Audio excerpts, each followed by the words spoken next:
Hi there, Chris here with another quick tip for y'all. In this video, we are going to be feathering Tyranid armor. And so essentially we're going for a feathered technique. And this is roughly a rundown of feathering. And we're going to be using it on this little Tyranid gaunt. You can see here, he's already been base coated, or his armor plates have been base coated in Lothern blue. And the reason for that was we're starting off with the brightest color and we're going to work the darkest colors in. So we're going to work the shades in. We're going to use any shades. We're going to use actual colors here. Get a start. We're going to use some Techless blue with a little bit of medium just to help with the flow of the paint. Not bringing it down too heavily. It's a fairly heavy load on the brush, but it was mixed in through the entire little blobby of paint just to help thin it down just a little.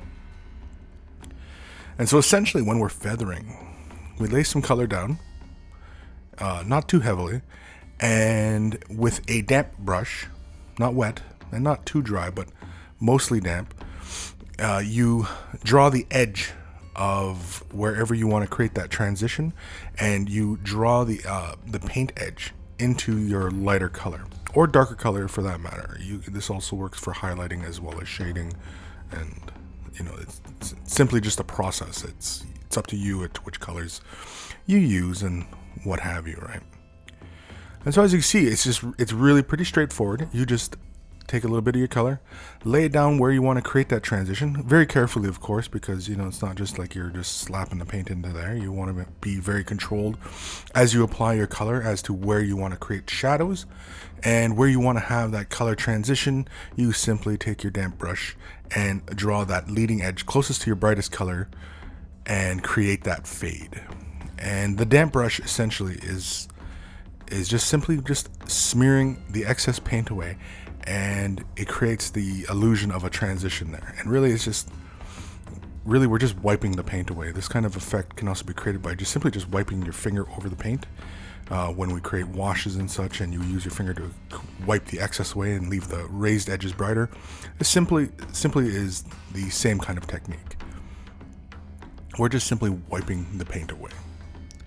And as you have that varying depth in that layer, that creates that illusion of transition, because the brighter color is going to show through the darker color and it creates that transition. And so it's really, like I said, it's really straightforward. You know, for the head armor plates, we're going to create the darkest color at the leading edge of the plate here, where his little horn off his nose or forehead, what have you. And when we're feathering, you also, it's also dependent on how you want to run your brush strokes, and that's personal preference. Oftentimes with these little plates here, I like to run in a side-to-side kind of motion. Really, it's kind of in line with the line that separates the plates. So it's a side-to-side kind of motion in regards to that armor plate, as you can see here.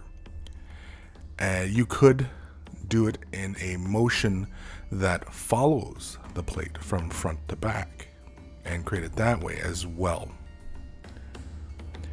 Really, when you're feathering, you want to have the paint very, very light, not too light. You don't want to have it thinned down so that's almost wash consistency. Then the paint is you're just gonna end up having to do more layers. You'll have more control over how fine a gradient you create, but you're gonna have to do way more layers. And unfortunately with the feathering technique, you're wiping paint away, and if you do too many, you can end up pulling your previous work off of what you had done, and so that always becomes a danger.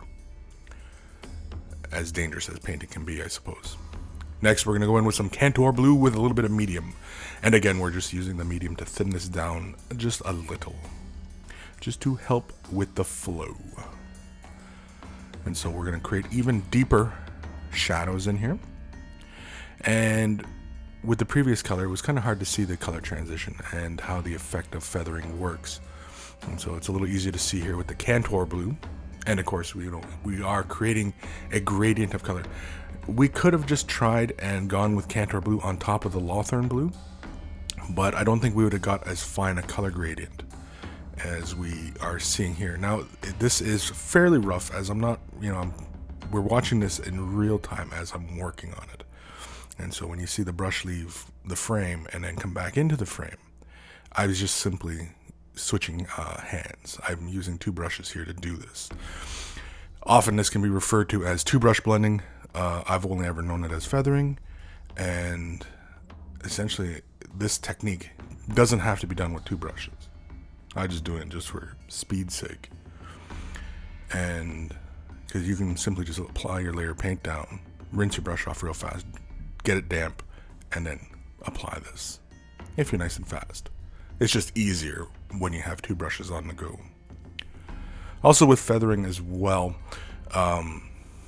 these brushes have seen lots of wear, and you might want bristles with a slightly firmer hairs to them, as really, again, it will help with the process of drawing the paint away, and and wearing it down and creating that transition.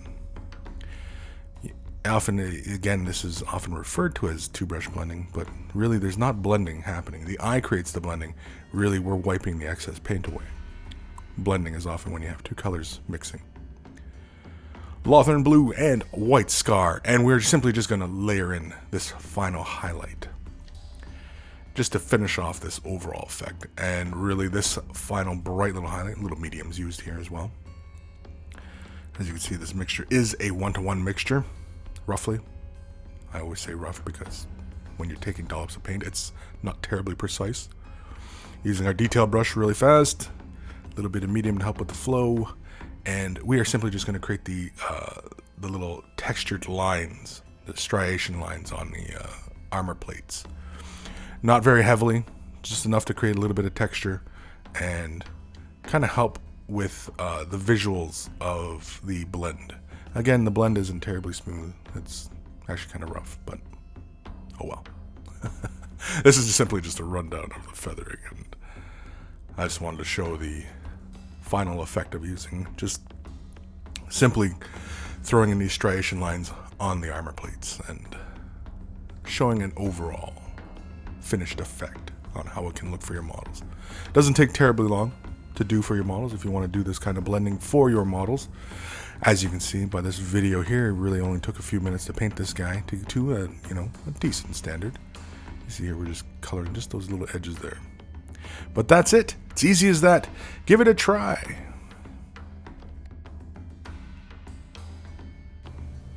And thank you for watching the video. Hopefully you found it useful and informative. For the next quick tip video, leave a comment below or question as to what you'd like to see answered in the quick tip series. I do post these videos on a daily basis into MiniWarGaming's vault, as well as other painting tutorials, terrain tutorials. Click the link below to start your 7-day trial of MiniWarGaming's vault, where you'll gain access to all sorts of videos, as well as quick tips, terrain and battle reports, and other random assorted funness. And so thanks for watching. Happy wargaming.